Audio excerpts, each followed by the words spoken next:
Hi everyone! In this video, we are going to see the summary of Orientation of Critical Theories written by M.H. Abrams. Now let's see a brief introduction about M.H. Abrams. His full name is Mayer Howard Abrams. He is an American literary critic.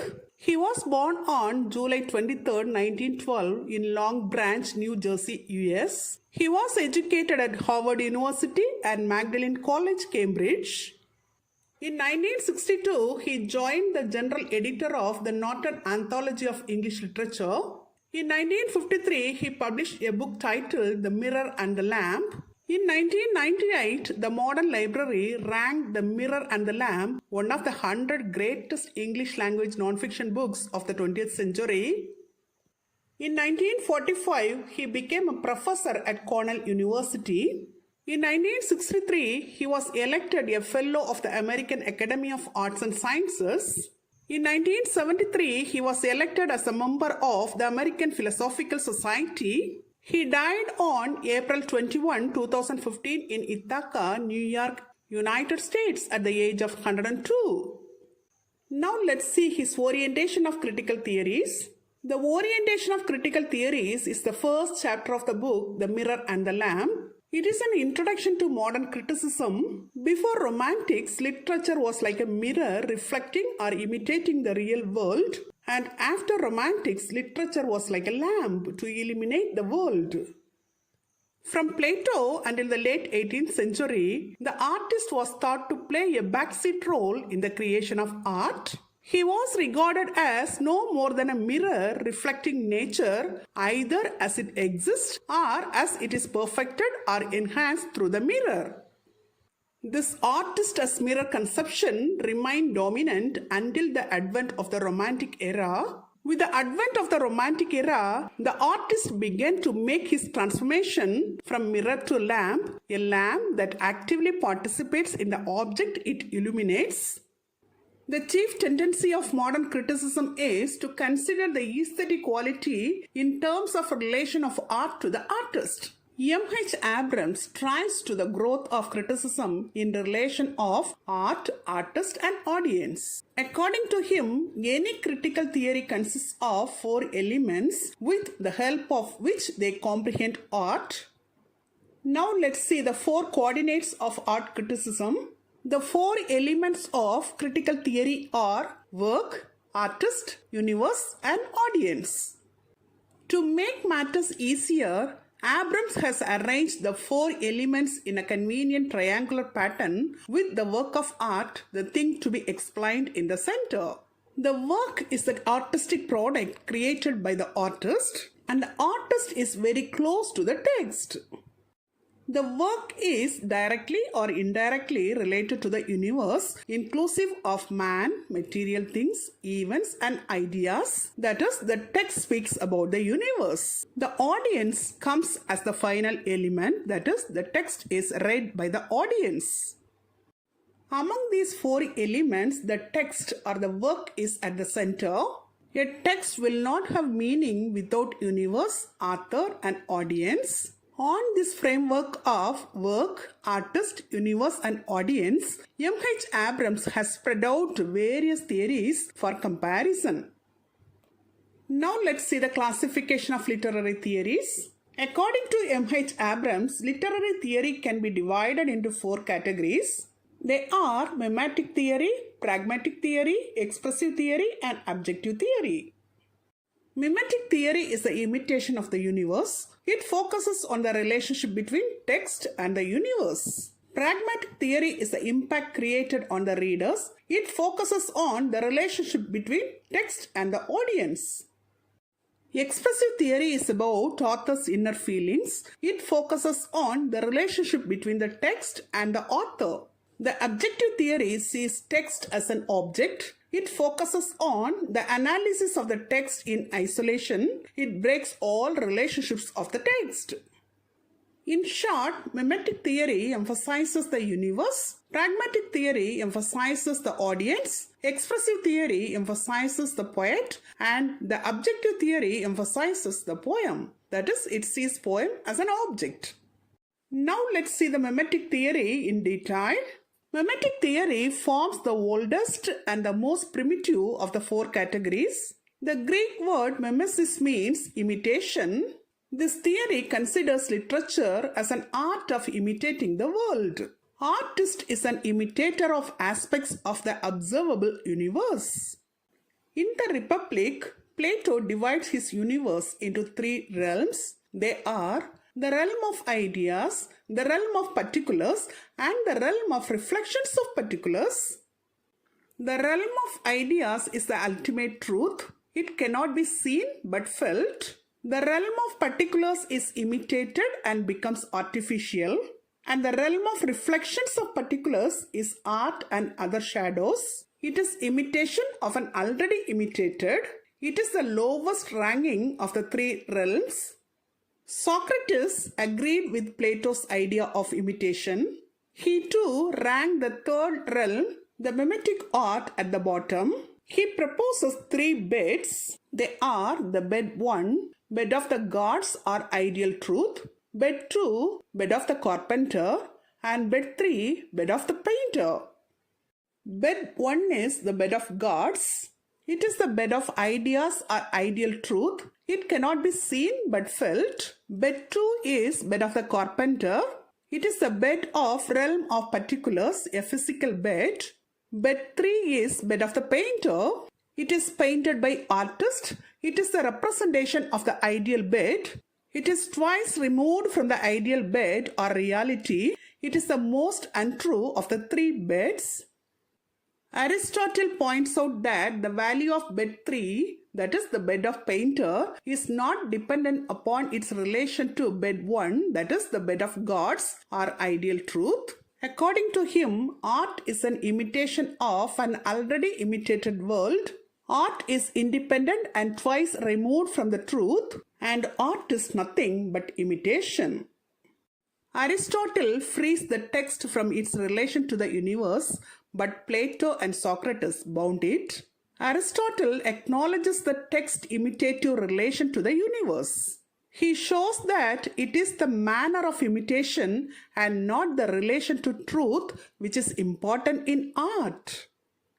According to Aristotle, the aesthetic evaluation should be based on the assessment of both the manner of the imitation and the emotional effect produced in the audience.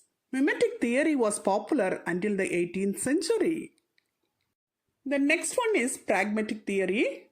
It concerned with the relation between text and audience.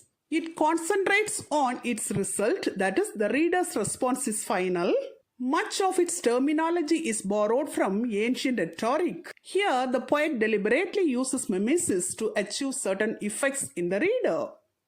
Ars Poetica is a work written by Horace. In this work, he speaks about three functions of poetry. They are to teach, to please, and to move. He says that poets wish either to instruct or to please. Sir Philip Sidney wrote a work titled Apology for Poetry.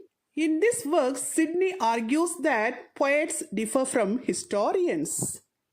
He differentiates poetry from history. History records what has happened, but poetry records what has to happen. Sidney raises the poet above philosophers and historians. Samuel Johnson wrote a work titled Preface to Shakespeare. In this work, he says that it is always a writer's duty to make the world better by telling stories that result in the moral improvement of their readers. Johnson claims that the purpose of writing is to instruct the audience. John Dryden aims at the usefulness of poetry. Pragmatic critics regard the poem as a made object, the product of an art or craft deliberately designed to achieve foreknown ends. The desired effect of the pragmatic critics is to delight the reader or the audience. The next one is expressive theory. It emphasizes the author or the poet.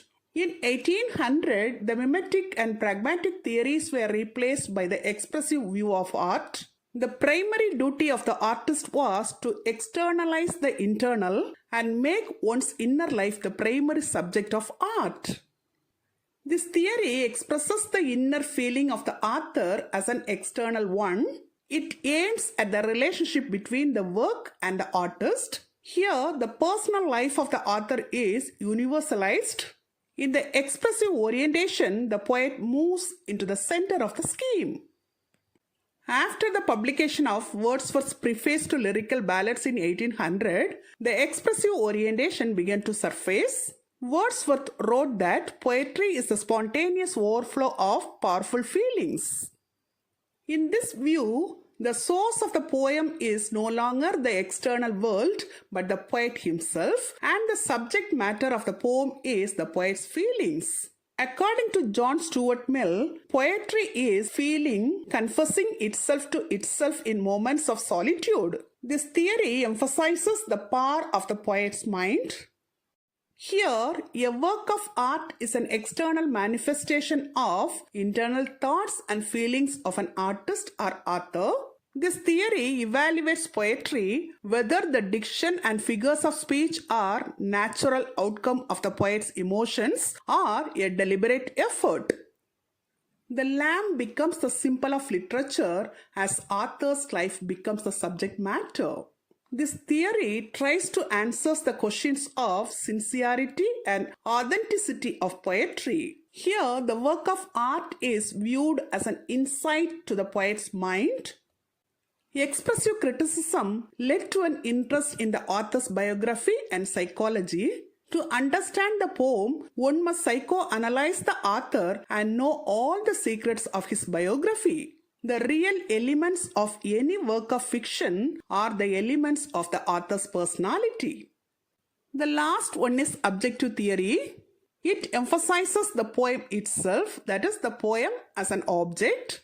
This theory views the text in isolation. It isolates a text and evaluates it as an independent entity. According to this theory, a text or a poem should be seen as a text or poem. A text is an organic whole. The quality of a poem is judged by coordination of the internal elements. This theory aims at the text alone. It disconnects the text with universe, audience, and author. Proponents of this theory can be seen in Aristotle's Poetics.